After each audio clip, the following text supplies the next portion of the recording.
মহাপ্রভুর মনোভীষ্ট পূরণকারী রসাচার্য জগৎগুরু আচার্য গোস্বামীগণের আচার্য বর্য শ্রী শ্রীল রূপ গোস্বামী পাদ পদ্ম, তার অমর গ্রন্থ শ্রী শ্রী ভক্তি রসামৃত সিন্ধু, সেখানে তিনি উল্লেখ করছেন প্রাক্তন আধুনিকী চাস্তি স্বভক্তি ভাবনা। দেখুন, জ্ঞান কর্মযোগ,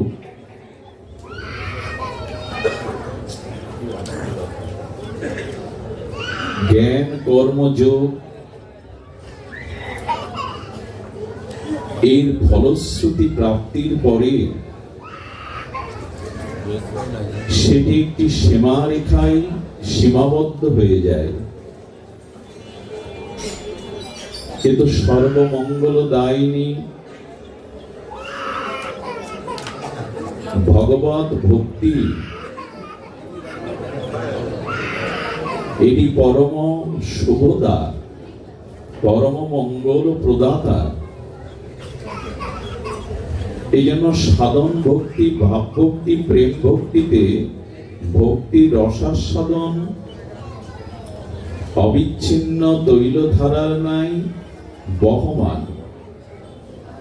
জ্ঞান কর্ম যোগের একটি সীমা আছে, কিন্তু শুদ্ধ ভাগবত চরণে অহৈত কি কেবলা প্রীতি ভক্তি, এটি আস্বাদ আস্বাদ আর আস্বাদনময়। সাধন ভক্তিতে, ভাব ভক্তিতে, প্রেম ভক্তিতে ক্রমবিবর্তনে ভক্তির ধারা নির্বিচ্ছিন্ন। এই জন্য দেবশ্রীপাদ ভক্তিকে অমৃত বলেছেন।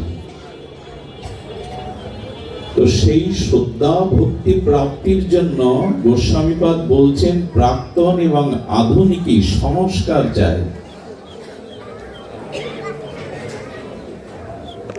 ভগবত ভক্তি, শ্রদ্ধা ভক্তি, কেবলা ভক্তি, ঐকান্তিক হরিভক্তি, এটার কিছু পেছনের বর্তমানে সংস্কার থাকা চাই। প্রাক্তন আধুনিক চাস্তি সদ্ভক্তি ভাবনা।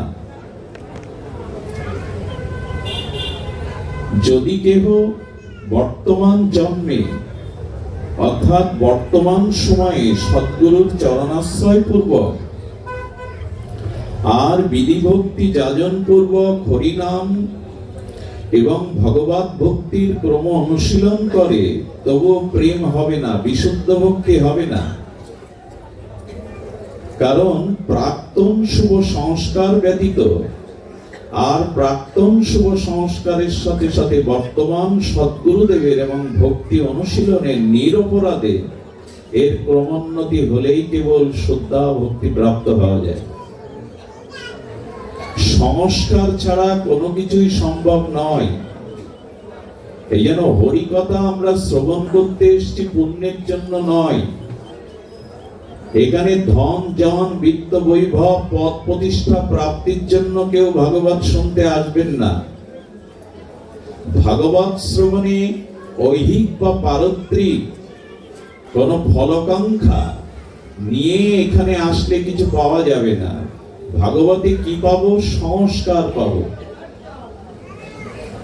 ভাগবতে আমরা সংস্কার পাবো, কারণ প্রাক্তন সংস্কার ব্যতীত বর্তমানে শুভ সংস্কারের উদয় হয় না।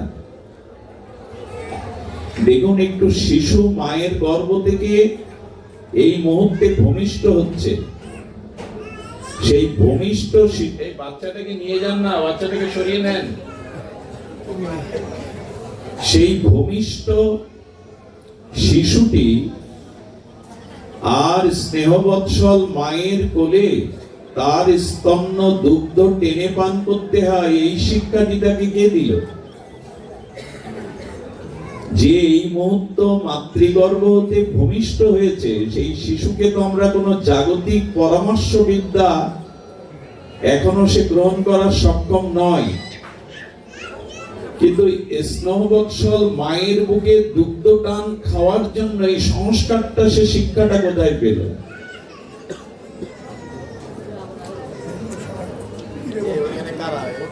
এই সংস্কারটা তার পূর্ব প্রাক্তন সংস্কার। বহু জন্ম সে মাতৃকোলে এসে মাতৃকোলে স্নেহবৎসল মায়ের স্তন পান করেছে। এই প্রাক্তন সংস্কার বর্তমানে স্বভাব হয়ে দেখা দিয়েছে। এই শিক্ষা তাকে দিতে হয়নি যে তুমি মাতৃস্তন টেনে দুগ্ধ পান করো। দুগ্ধটা তপ্ত উনানের উপরে কড়াইয়ে মায়েরা যখন জাল দিতে থাকে, দুগ্ধের জলীয় বাষ্পটা যখন দুগ্ধ থেকে আলাদা হয়ে যায়, দুগ্ধটা ঘন হতে থাকে, ঘনত্ব হতে হতে সার হয়, সার হতে হতে স্বর পড়ে। আর দুগ্ধের স্বরের উপরে, তপ্ত কড়াইয়ের উপরে দেখবেন দুগ্ধের উপর হস্তরেখার মতো বিন্দু বিন্দু রেখা আসে। মানুষ যেমন কর্ম করে কায় মনো বাক্যে, সে জাতীয় সংস্কার তার চিত্তে আবদ্ধ থাকে এবং এই সংস্কারই তাকে আগামী জন্মে স্বভাব রূপান্তরিত করে। এখানে সকলেই হরি কথা শুনতে এসছি, সকলের সংস্কার সমান নয় বিদায় হরি কথামৃত, হরি জ্ঞানামৃত আমরা সমানভাবে গ্রহণ করতে পারি না। সংস্কারের অপেক্ষা আছে। গোস্বামীপাদ বলছেন যে প্রাক্তন এবং আধুনিক এই দুটি যদি শুদ্ধ সংস্কারে কেউ আসে, তখনই বলছেন যে চাস্তি যস্য সভক্তি ভাবনা, তখনই তার চিত্তে শুদ্ধ ভক্তির ভাবনা উদয় হবে। আবেগে কিছু হবে না, উচ্ছ্বাসে তরঙ্গে ভেসে গেলে কিছু হবে না, সংস্কার চাই। তো ভাগবতে এই সংস্কার তৈরি হয়। ভাগবতে এলে বিবেক জাগ্রত হয়, আর সেই বিবেকের দ্বারা আমাদের ভিতরে কিছু শুভ মাঙ্গলিক সংস্কারে রেখা পড়ে। ওই স্বরের ওপরে যেমন হস্তরেখার মতো রেখা আমরা দৃশ্যমান দেখি, দেখুন আমাদের হৃদয়ে সংস্কার তৈরি হয় ভাগবতে এলে। তো সেই ভাগবত কথা স্বল্প পরিসরে, স্বল্প ক্ষেত্র আয়তনের মধ্যে আপনাদের কষ্ট হচ্ছে বুঝছি, তবু কৃপা করে একটু শান্ত থাকুন। দেখুন, আপনি রাজধানীতে যেতে চান, আপনি ঢাকায় যেতে চান, রোডে উঠে দেখছেন যে ঢাকায় 150 কিলোমিটার। তো সরকারের ব্যবস্থাপনায় এই মাইলস্টোন দেখে বোঝা যায় যে আপনি সঠিক পথেই উঠেছেন।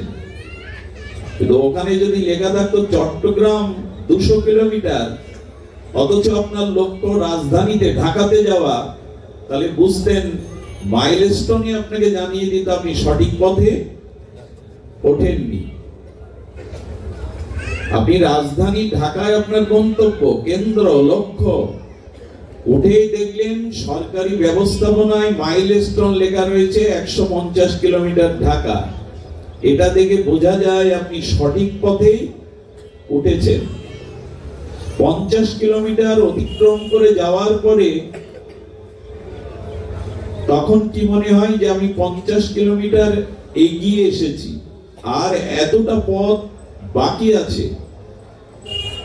যখন আপনি ঢাকাতে পৌঁছালেন, 0 কিলোমিটার ঢাকা দেখলেন, তখন একটা প্রশস্তি এলো আপনার মনে যে আপনি নির্বিঘ্নে আপনার লক্ষ্যে পৌঁছে গেছেন। আচ্ছা, আমি যে ভগবানের পথে চলেছি, প্রগতি ভক্তির পথে চলেছি, কি করে বুঝবো যে আমি সঠিক ভক্তির পথে, শুদ্ধ ভক্তির পথে, নিষ্কপট নিরপদ ভক্তির পথে আছি কিনা? এর মাইলস্টোন কি? আমি যে ভক্তির পথে আছি, শুদ্ধা ভক্তির পথে, প্রগতিশীল ভক্তির পথে, এটা কোন মাইলস্টোন দেখে বুঝবো যে আমার পথ যথার্থ আছে, সঠিক আছে? এবং আপনি যে কতটা পথ এগিয়ে এসছেন এও বা বুঝবেন কি করে? লক্ষ্য আর কত দূর? শ্রী ভগবানের চরণে ঐকান্তিক প্রেম ভক্তি প্রাপ্তির আর কত দূর এগিয়েছেন, কত দূর বাকি আছে, কত দূর? এই বোঝবার মাইলস্টোন রূপ গোস্বামীপাদ দিয়েছেন ভক্তি রসামৃততে। ভক্তি পথের মাইলস্টোনটা 9টি। রূপ গোস্বামীপাদ ভক্তিপদের মাইলস্টোনে বলছেন 9টি মাইলস্টোন, যেটা দেখে বুঝতে পারবে তুমি যথার্থ পথে এসেছো, তুমি তোমার লক্ষ্যে পৌঁছানোর জন্য কতটা এগিয়েছো, কতটা বাকি আছে, এর ক্রমটা তুমি উপলব্ধি করতে পারবে। সেখানেই রূপ গোস্বামীপাদ এই 9টি মাইলস্টোনের সংকেত দিচ্ছেন। আদৌ শ্রদ্ধা, দ্বিতীয় হলো সাধু সঙ্গ, তৃতীয় হলো ভজন ক্রিয়া, চতুর্থ হলো অনাত্ম নিবৃত্তি, পঞ্চম হলো নিষ্ঠা, ষষ্ঠ হলো রুচি, সপ্তম হলো আসক্তি, অষ্টম হলো ভাব, আর নবম হলো ভক্তি, ক্রমোন্নতিতে প্রেম।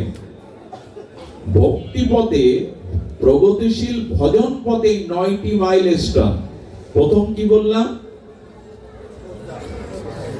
একজন বললেন, ধ্যান দিয়ে শুনুন, আপনি যথার্থ ভগবানের প্রগতিশীল শুদ্ধ ভক্তির পথে উঠেছেন কিনা, সঠিক পথে উঠেছেন কিনা, কতটা ক্রমোন্নতি হয়েছে এই ভক্তি জগতে, সেটি বুঝবার মাইলস্টোন কটা বললাম?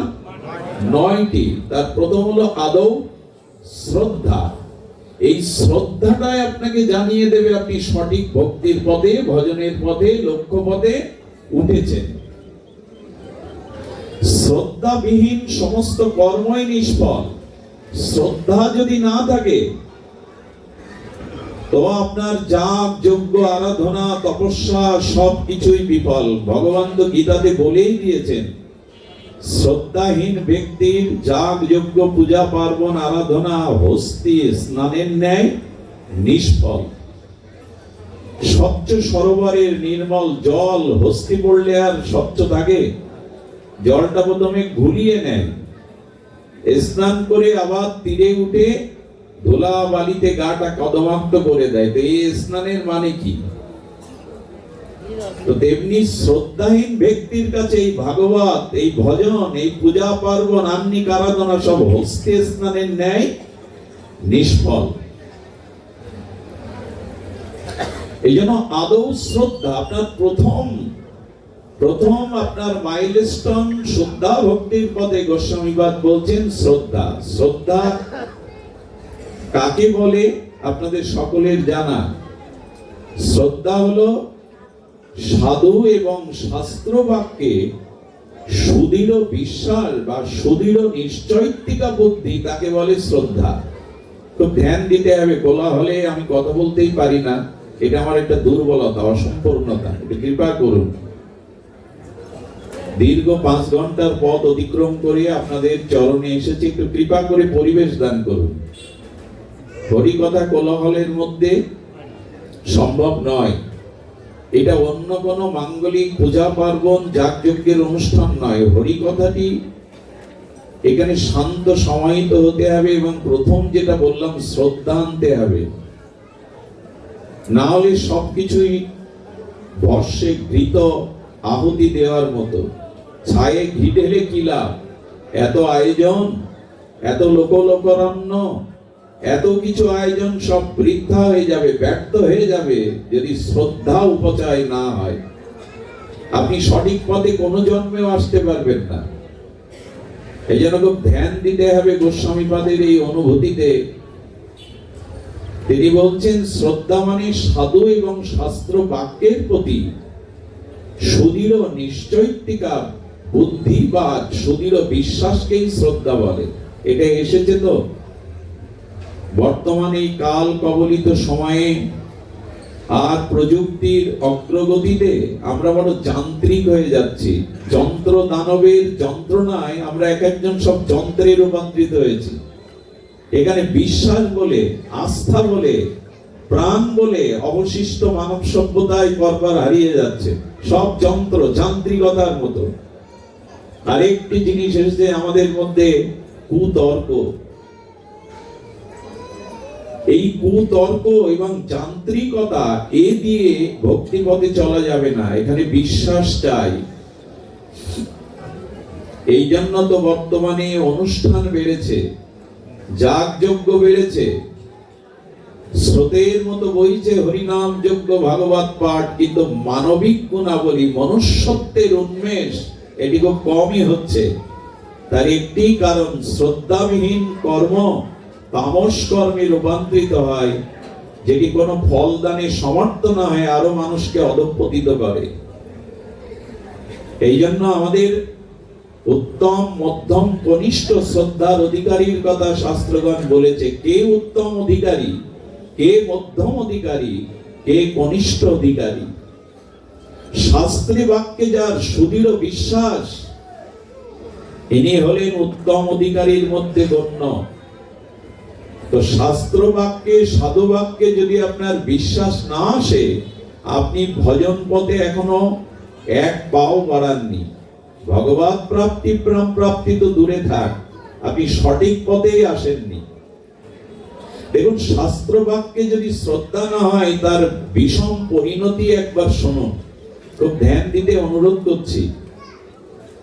শাস্ত্র সাধু বাক্যে শ্রদ্ধা না হলে তার পরিণতি কি হয়, খুব ধ্যান দিয়ে শুনুন। মহারাজ পরীক্ষিত, এই চক্রবর্তী সম্রাট, তিনি বিপ্র অভিশাপে যখন গঙ্গা তীরে পরমহংস কুলতিলক আজন্ম ব্রহ্মচারী ভগবান সুখদেবের মুখে হরিকথা শ্রবণের প্রস্তুতি নিলেন, তখনই তার জ্যেষ্ঠ পুত্র জন্মেজয়কে তিনি রাজমুকুট পরিয়েছিলেন, রাজগদিতে বসিয়েছিলেন জন্মেজয়কে। তখন ওনার বয়স ৭০ বৎসর। যখন জন্মেজয় তিনি বয়সে প্রবীণ হলেন, যৌবনে পদার্পণ করলেন, তখন শুনলেন আমার পূর্বপুরুষ পাণ্ডবগণের ইতিহাস, ঐতিহ্য, তাদের মহামহিমা। স্বয়ং অখণ্ড পরদত্ত ভগবান শ্রীকৃষ্ণ ছায়ার মতো শয়নে, ভোজনে, জাগরণে ছায়ার মতো পঞ্চ পাণ্ডবদের কাছে তিনি আদৃতা ছিলেন, সমাদৃত ছিলেন। তো স্বয়ং ভগবান পাণ্ডবদের সাথে এবং আমার পূর্বপুরুষ তৃতীয় পাণ্ডব ধনঞ্জয় বা অর্জুনের সারুত্ব স্বীকার করেছিলেন, এমনকি দূত হয়ে দুর্যোধনের কাছে সন্ধির প্রস্তাব নিয়েছিলেন। আমাদের পূর্বপুরুষদের ইতিহাস একটু আমার জানা দরকার। এই জন্মেজয় তার পাণ্ডবদের, তার পূর্বপুরুষদের ইতিহাস লীলা জানবার জন্য কার কাছে গেলেন জানেন?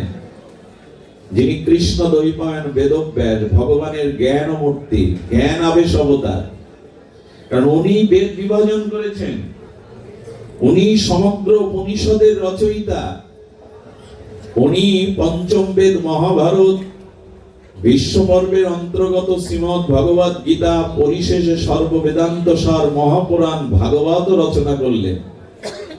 ব্যাসদেব স্বয়ং ভগবানের জ্ঞান মূর্তি, তার কাছে গিয়ে বললেন আপনি আমার পূর্বপুরুষের ইতিহাস বা ভগবান শ্রীকৃষ্ণের লীলা শ্রবণ করান।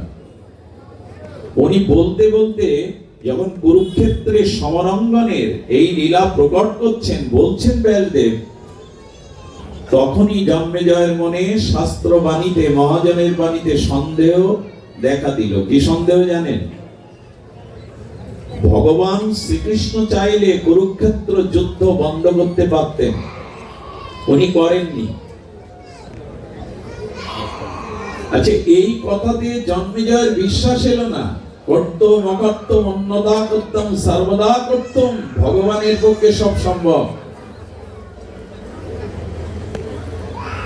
তো এই জন্য বললেন ভগবান চাইলে হয় না এমন কোন অসম্ভব বস্তু নাই, তত্ত্ব নাই।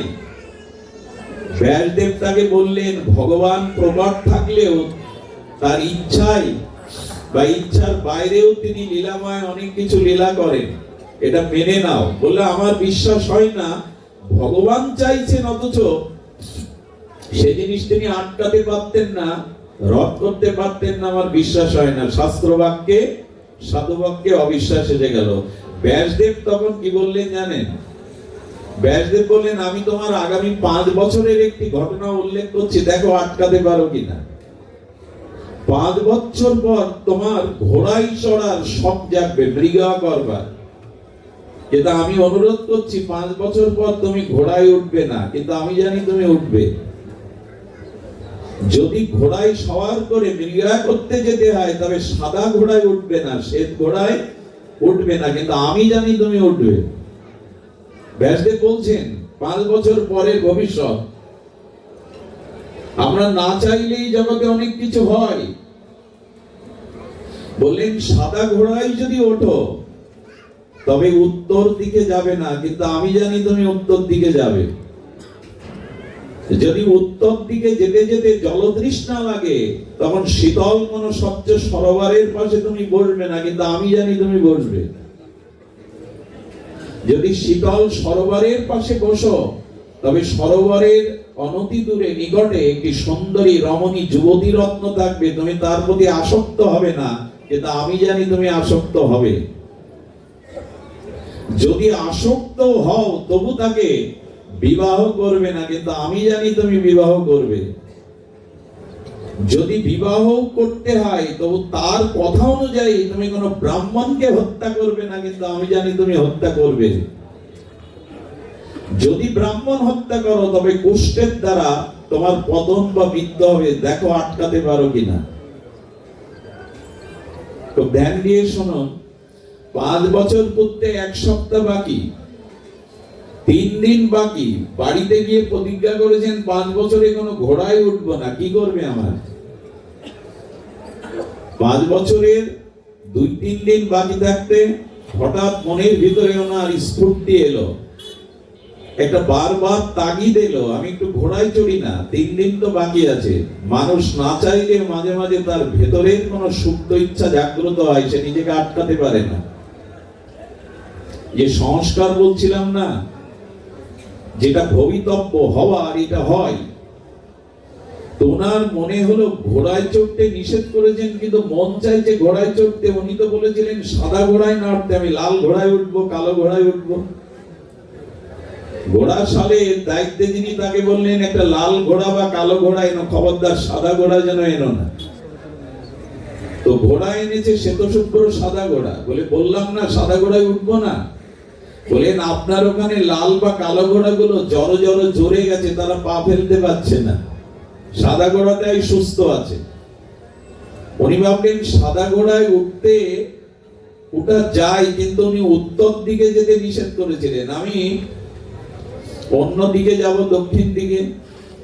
সাদা ঘোড়ায় দক্ষিণ দিকে যেতে যেতে বনে মৃগয়া শিকার করতে করতে হরিণটা ছুটল উত্তর দিকে। আর সেই হরিণ শিকারের, মৃগয়া শিকারের কারণে উনিও তার পেছনে যে উত্তর দিকে ছুটলেন। ছুটতে ছুটতে তৃষ্ণার্ত শ্রান্ত ক্লান্ত হয়ে দেখলেন শীতল পদ্ম প্রকাশিত সরোবর। বসলেন। বসার পরে দেখছেন এক যুবতী রত্ন অশ্বরা স্বরূপা বসে আছেন। এই রূপ দেখেই মোহিত হয়ে গেলেন। তাকে গিয়ে প্রস্তাব দেওয়ার পরে তিনি বললেন, আমি আপনাকে আপনার সাথে যেতে রাজি আছি আপনার রাজপ্রাসাদে। আমাকে পট্ট মহিষীর মর্যাদা দিতে হবে, স্ত্রীর মর্যাদা দিতে হবে। যে পুরুষ বাহুবলে একটা রাজ্য জয় করতে পারে, সেই পুরুষ যদি তার ইন্দ্রিয় সংযত না হয়, ইন্দ্রিয় তর্পণের ভোগ বা কাম জেগে যায়, তখন ওই রাষ্ট্র জয় করা রাষ্ট্র নায়কও কামের দ্বারা প্রহিত হয়ে কোন নারীর পদাঘাত খায় রাতের অন্ধকারে। এই জন্য বীরত্ব হলো রিপুকে জয় করা, কামনাকে জয় করা। বীরত্ব তলোয়ারি দিয়ে, যুদ্ধ দিয়ে রাজ্য জয় করা নয়। গোস্বামীগণ বললেন পৃথিবী জয় তার দ্বারা সম্ভব যিনি সর রিপুকে জয় করেছেন। চক্ষুকে, জিহ্বাকে, ইন্দ্রিয়কে যিনি বিষয় থেকে প্রত্যাহার করে সংযত করতে পেরেছেন, ইনি বীর, ইনি বলবান। বাহুর বল এটির দ্বারা আত্মজয় হয় না। নাই আত্মা বলহীনেন নলভ্য।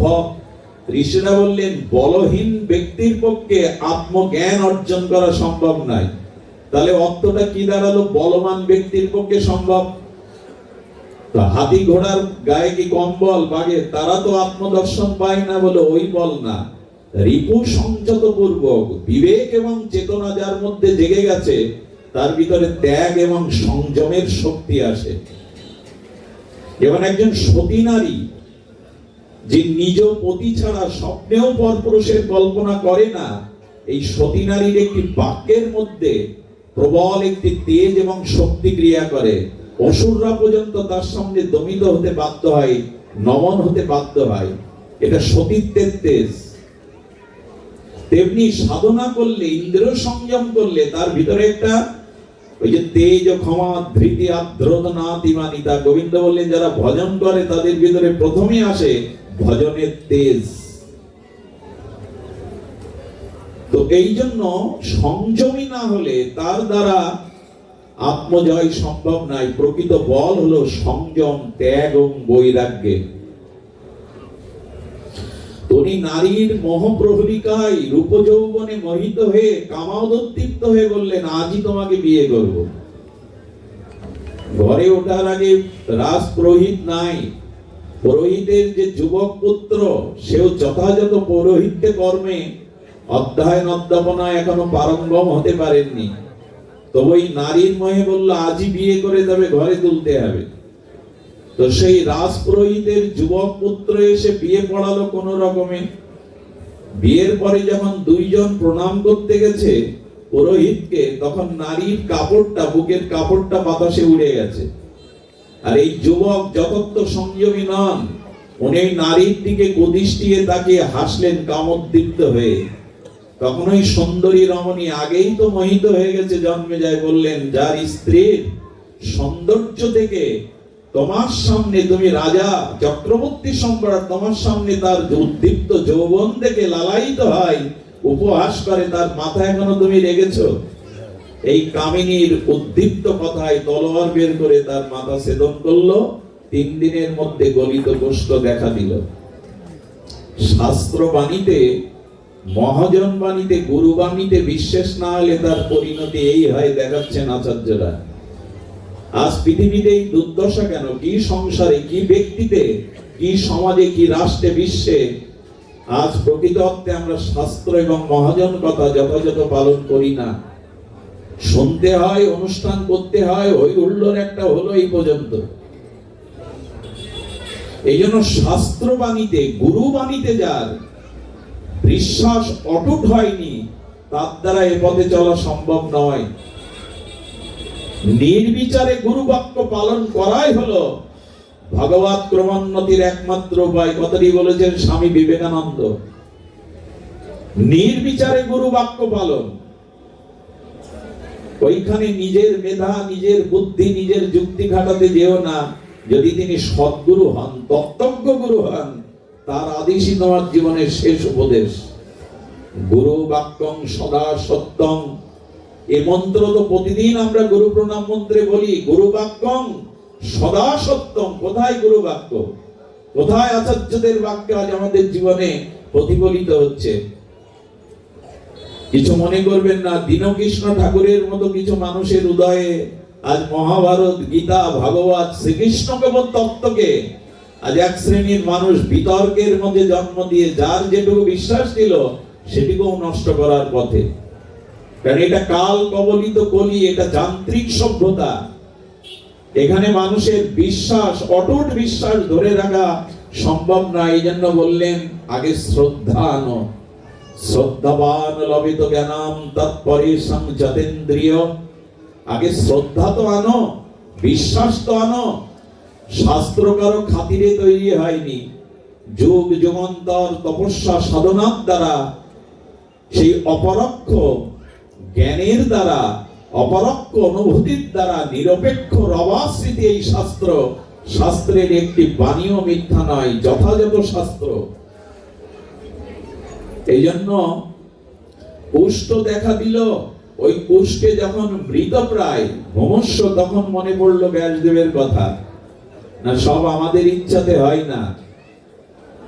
উনি ভগবান শ্রীকৃষ্ণের লীলাতে বিশ্বাস আনতে পারলেন না যে ভগবান চাইলে যুদ্ধ আটকাতে পারত।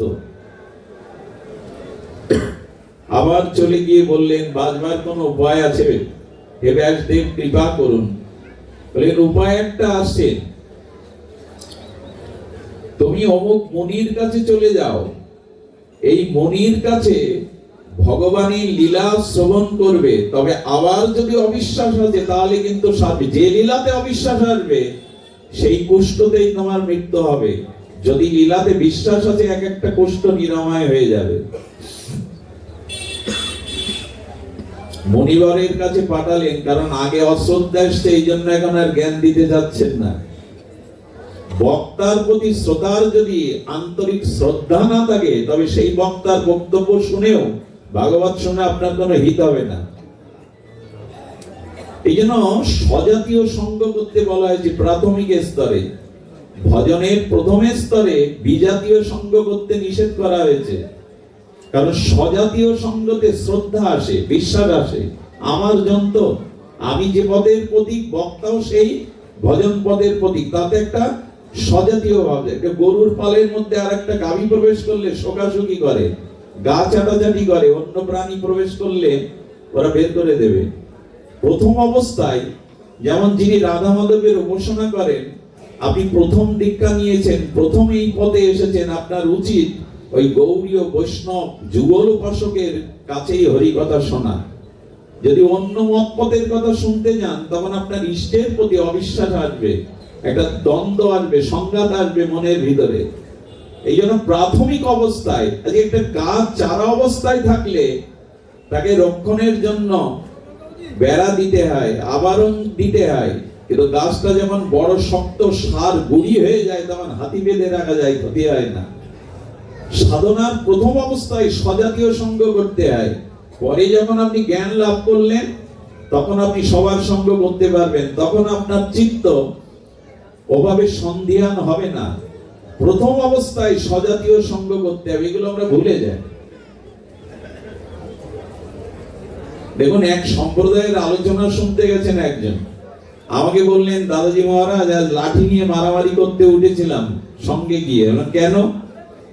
তো বললো, তাদের সম্প্রদায়ের আচার্য আলোচনায় বলতে বলতে বলছেন যে ভগবান শ্রীকৃষ্ণ 5000 বছরের পুরনো ভগবান, আর আমার ভগবান সত্য জগতে টাটকা ভগবান। তুমি 5000 বছরের পুরনো কাসন্দি কেন খাবে? এই যে জ্যৈষ্ঠ মাসে টাটকা কাসন্দি খাও, এই সহ্য করা যায়? বললাম, দোষটা ওনার না, উনি তো ওনার সম্প্রদায়কে, ওনার সম্প্রদায়ের কথা বলবেন। তুমি অন্য সম্প্রদায় গেছো, অন্য সম্প্রদায়ের পাঠ শুনতে, তখন তো তোমার ইষ্ট বিরোধ বাঁধবেই। এই জন্য প্রাথমিক অবস্থায় স্বজাতীয় সঙ্গ করতে হবে। রূপ গোস্বামী বলছেন বিজাতীয় সঙ্গ করা যাবে না। দুধ আর জল মিশে যায়, কিন্তু দুধটা মন্থন করে মাখন করে জলে ছেড়ে দিন, তখন মিশবে না। আগে আত্মজ্ঞান লাভ করুন, নিষ্ঠা দৃঢ় হোক, তখন সকলের সঙ্গ করুন, তখন আর মিশবে না। লোহাখণ্ড জলে দিন ডুবে যাবে, কিন্তু 1000 মন লোহা ভেসে আপনাকে উপরে নিয়ে যাবে। যদি কাঠের সাথে যুক্ত করে দেন, নৌকার সাথে যুক্ত করে দেন, লোহা তখন ভাসবে। এই জন্য সাধনার প্রথম অবস্থায় স্বজাতীয় ছাড়া বিজাতীয় সঙ্গ করা যাবে না। সুধীজন, আমরা অন্যদিকে না গিয়ে বলি, উনি গিয়েছেন ঋষির কাছে শুনতে। ঋষি বলতে বলতে বলছেন, তোমার পূর্বপুরুষ পঞ্চ পাণ্ডবদের বিক্রমের কথা কি তুমি জ্ঞাত?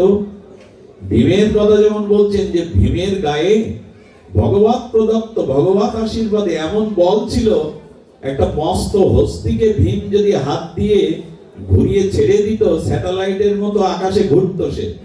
এই শুনেই জন্মেজয় বললেন, এ আপনি বাড়িয়ে বললেন। আবার অবিশ্বাস। আর কোন মানুষ হাতিকে ছেড়ে দিলে কি ইন্টারনেটের মতো ঘুরবে আকাশে? আমার বিশ্বাস, এত বল হতে পারে না। ওই যে অবিশ্বাস এলো, আর ওই অবিশ্বাসে একটি কুষ্ঠ সারিনি, ওতেই পতন হলো জন্মজয়ের। আমি সাংকেতিক আপনাদের এই কথাটি, লীলাটি বললাম এই কারণে, ভগবত কথাতে, গুরু বাক্যে, সাধু বাক্যে আগে শ্রদ্ধা আনুন। এটা প্রথম মাইলস্টোন। এইটা আছে মানে আপনি সঠিক পথে উঠেছেন, আপনি কেন্দ্রের পথে উঠেছেন। দ্বিতীয় কি বলা হলো? দ্বিতীয় হলো সাধু সঙ্গ। এই সাধু সঙ্গই এখন আমরা করতে এসেছি, প্রাপ্ত হয়েছি। বহু জন্মের স্বীকৃতি সৌভাগ্য অর্জিত হলে, সঞ্চয় হলে, তবে মানুষ সাধু সঙ্গ করার প্রেরণা পায় হৃদয়ে। বহু জন্মের সুকৃতি একত্রিত হলে ভগবান তাকে সাধু সঙ্গ করার প্রেরণা দেন। অনন্ত জন্মের সুকৃতি ব্যতীত জীব সাধু সঙ্গ প্রাপ্ত হতে পারে না। আর সাধু সঙ্গে আসলে আমাদের মোহ অন্ধকার দূর হয়ে বিবেক জাগ্রত হয়। আগেই বলছিলাম, পুণ্য পাওয়ার জন্য, মনোবাসনা পূর্ণের জন্য ভাগবতে কেউ আসবেন না, ভাগবতে বিবেক জাগানোর জন্য আসবেন। মোহ অন্ধকারকে দূর করবার জন্যই ভাগবত। এখানে বিবেক জাগিয়ে দেয় মানুষের, সেই বিবেক জাগ্রত হয় সাধু সঙ্গে। এই জন্য মোক্ষ প্রাপ্তি, স্বর্গ প্রাপ্তির থেকে ক্ষণকাল সাধু সঙ্গের প্রাপ্তিকে আরো প্রশংসা করা হয়েছে। তোলায়াং লাভে না বিনাসার্গাং না পুনর্ভবম ভগবৎ সঙ্গী সংঘর্ষ মত্ত নাম কিমতা আশিসা। মোক্ষ প্রাপ্তি, স্বর্গ প্রাপ্তির থেকে বড় প্রাপ্তি যদি ক্ষণকাল বিশুদ্ধ ভগবানের কোন প্রিয় মহতের সঙ্গ লাভ করতে পারো। এটা মোক্ষ প্রাপ্তির থেকে, স্বর্গ প্রাপ্তির থেকে মহান। কারণ স্বর্গে গেলে বিবেক জাগবে এমন নয়, তাহলে ইন্দ্রেরও জেগে যেত। ইন্দ্র পরস্ত্রী অহল্যাকে দেখেও নিজেকে নিয়ন্ত্রণ করতে পারলো না, তো পারলেটা কি তুমি? ইন্দ্র অমরত্ব পায়নি, সেই সমরস পান করে, অমৃত পান করে দেবতারাও অমর না, দেবতাদের আয়ু ঘুরিয়ে গেলে ওরাও মরবে। এই জন্য স্বর্গ প্রাপ্তি বড় কথা নয়, মোক্ষ প্রাপ্তিকেও বড় প্রাপ্তি বলেনি, যেটা সাধু সঙ্গ বলেছে। কেন জানেন? খুব মজার কথা হলো, স্বর্গে এরকম সাধু সঙ্গ নাই, হরিকথা নাই। স্বর্গে হরিকথা নাই। এই জন্য এখন এখানে যারা খুব শান্ত সমাহিত চিত্তে শ্রদ্ধালু বিশ্বাসে হরিকথা শুনছেন, তার মনে এখন যে অপ্রাকৃত আনন্দ হয়ে যাচ্ছে, এটা স্বর্গে নাই। তার ভক্ত শ্রেষ্ঠ হনুমান তো বৈকুণ্ঠেও যাননি, রামচন্দ্রের সাথে বিমানে উঠে বৈকুণ্ঠে যাননি। রাম ভগবানকে বলেছিলেন, বৈকুণ্ঠে কি তোমার কথা আছে, হরিকথা আছে, সাধু সঙ্গ আছে? রাম বললেন, ওখানে আমার চরণ আছে, আমি সাক্ষাৎ আছি বৈকুণ্ঠে, ওখানে আমার হরিকথার কি প্রয়োজন, সাধু সঙ্গের কি প্রয়োজন? হনুমান বললেন, আমি দুটোই চাই, তোমার চরণও চাই, আবার তোমার ভক্ত সঙ্গে হরিকথা আর অমৃত রসও চাই। হনুমান বললেন, আমি বৈকুণ্ঠে যাব না, জীবনে প্রথম আমি আপনার আজ্ঞা লঙ্ঘন করছি প্রভু। আমি স্বপ্নেও আপনার আজ্ঞা কখনো লঙ্ঘন করিনি, এই দাস আজ লঙ্ঘন করছি। যেখানে হরিকথা সাধু সঙ্গ নেই, সেটা যদি তোমার বৈকুণ্ঠ হয়, আমি যাব না। হনুমান জাননি। প্রভু আশীর্বাদ করেছিলেন, যত্র যত্র রাম গুণগাথা হবে, তুমি সেখানে গিয়ে তাদের আশীর্বাদ করবে। আজও হনুমান প্রতিটি ভাগবত আসরে আসেন। যদি বলেন কথাটা যুক্তি কোথায়, আজকের বাংলাদেশে এইখানেই কি শুধু ভাগবত হচ্ছে? অনন্ত জায়গায় তো ভাগবত হচ্ছে। হনুমান ক জায়গায় যাবে বললে, যত জায়গায় ভাগবত, হনুমান তদ্দৎ রূপে সেখানে কোন রূপে গিয়ে হরিকথা শুনতে বসে যান, আজও বসে যান তিনি। এই জন্য বৈকুণ্ঠ প্রাপ্তি, স্বর্গ প্রাপ্তির থেকে বড় প্রাপ্তি হরিকথা। একবার মা উলোধনী, একবার দাও, একবার দাও। হরিকথাতে একবার দিলেই যথেষ্ট। অন্য সময় 3 বার বা 7 বার দেওয়ার বিধি, কিন্তু হরিকথাতে হরিকথাই হলো মাঙ্গলিক শব্দ। এই জন্য হরিকথা সাধু সঙ্গেই পাওয়া যাচ্ছে। সাধু সঙ্গ কাকে বলে? কিছু অপরাধ নেবেন না, বাড়ি সাধু থেকে আনা হলো, আসার সাথে সাথে যদি বলে চা চাপান, আর কিছু বিস্কুট আনুন, আর কিছু পান আনুন, কিছু বিড়ি আনুন, এই সাধু সঙ্গ করে লাভ হবে না। আমি খুব ছোটবেলায় একবার সাধু সঙ্গ করতে গেছি লোভে, মানে বাবার কোলে উঠেই সাধু সঙ্গ যেতাম। ভালো করে হাঁটতে পারতাম না, তখনও সাধু সঙ্গে বাবা নিয়ে যেত। 9 বছর বয়সেই বাবা পাঠ করতে বসিয়ে দিতেন। তো সেই সময় এক সাধু সঙ্গে গেছি, আমি তখন ছোট, দেখছি চা পান বিড়ি চারিদিকে সাজানো থালায়। আমি ওই শিশু বয়সে প্রশ্ন করেছিলাম, সাধু সঙ্গে তো চা বিড়ি পান এইসব প্রচলন শাস্ত্রে নাই, তো তোমার মুখ টিপলে দুধ বেরোয়, তুমি জানো কি? শাস্ত্রে লেখা আছে চা বিড়ি পান সাধু ডেকে আন। আমাকে এই শ্লোক শোনালো। মানে নিজের স্বভাবকে প্রশ্রয় দেওয়ার জন্য শাস্ত্র তৈরি করা যায়। চা বিড়ি পান সাধু থেকে আন। আমাকে আমার গ্রামের একজন বলেছিল, আমাদের বাড়িতে একটা নামের দল আছে, অপরাধ নেবেন না, যারা নাম সংকীর্তনের দল, সবাই তো নয়, বলে ওই যে 24 প্রহরের নাম দল আসছে, বলছে বাবা তাদের তো 3-4 প্যাকেট করে বিড়ি লাগে দিন, চা পান লাগে। এখন এ জাতীয় সাধু সঙ্গ নয়। আচ্ছা একটু লক্ষ্য করুন তো, সাধু সঙ্গ কাকে বলে? যেখানে কৃষ্ণ কথা অনুশীলন ব্যতীত, ভগবানের নাম রূপ লীলা কথা ব্যতীত অন্য কোনো আন কথা বা আন শব্দ উচ্চারিত হয় না, তারই নাম সাধু সঙ্গ। যেখানে কোনো বিষয় কথা, বিষয় বার্তা আলাপ হয় না, শুধুমাত্র শ্রীহরির নাম রূপ লীলা কথা ব্যতীত অন্য কোনো আন কথা উচ্চারিত হয় না, যার মুখেও হয় না, সেটাই হলো সাধু সঙ্গ। এই জন্য যারা নাম কীর্তনের দলে আছেন, অনুরোধ করব সময় কাজে লাগান। আচ্ছা দিন রাত কয় ঘন্টা? 24 ঘন্টা। তার মধ্যে আসর কটা করে পড়ে এক একটা দলের? 24-এর 4 ঘন্টা বাদ দিলে ক ঘন্টা থাকে? 20 ঘন্টা। 10 ঘন্টা ঘুমা, বাকি থাকে ক ঘন্টা? এই 10 ঘন্টায় তাকে ভগবানের নাম জপ, ভগবত অনুশীলন, ভজন করতে হবে, তবে তার নাম জীবের কল্যাণে আসবে। যিনি 10 ঘন্টা অলস মস্তিষ্কে কাটান, সে মানুষকে কি দেবে? যিনি আচরণশীল নন, তার দ্বারা ধর্ম প্রচারে কোনো কাজ আসবে না। আরে রথের চাকা নেমে ডেবে গেছে কুরুক্ষেত্রে, মৃত্তিকার তলে।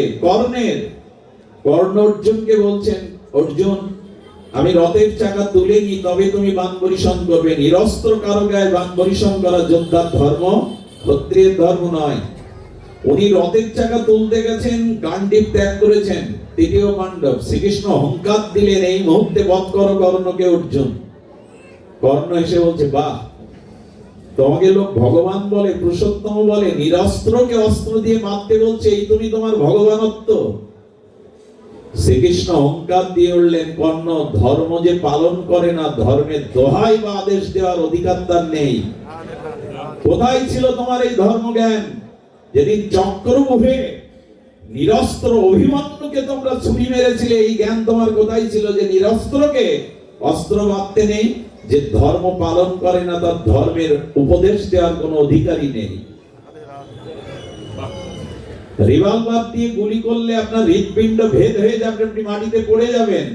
কিন্তু ওই বুলেট হাত দিয়ে ছুড়ে যদি মারি আপনার গায়ে, মরবেন আপনি? বুলেট ক্রিয়া করবে? হরিনাম বুলেটের মতো, যেভাবে নিন কল্যাণ হবে। তবে যিনি আচরণ করেন, যার ভিতরে শুদ্ধ ভক্তি আছে, অনুশীলন আছে, তার মুখের নাম বনের বাঘও প্রেম পেয়ে যায়, মহাপ্রভু বাক্যেও নাচিয়ে ফেলে। আরে সাপগুলো, হাতিগুলো এলো মহাপ্রভুর হরিনামের ধ্বনিতে। একবার মহাপ্রভুর হরি থামে না, মহাপ্রভুর হরিনামে পাথর গলে গেল।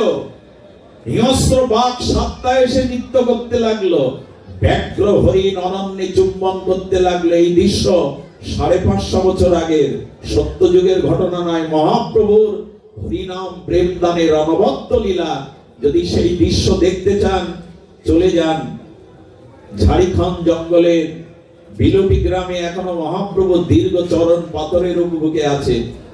সাপগুলো এসেছিল, পাথর গলে গিয়ে সাপের চিহ্নটা আছে, বাঘের পায়ের চিহ্ন, হস্তির পায়ের চিহ্ন। বাঘ হরিণ একসাথে চুম্বন করছে, আনন্দে 2 বাহু তুলে, ওদের তো হাত নেই, 2 পা তুলে মহাপ্রভুর সাথে নৃত্য করছে। বনের বাঘ ও হরিনামে প্রেম পেল। ওই বাঘগুলি আর বনে ফিরে যায়নি।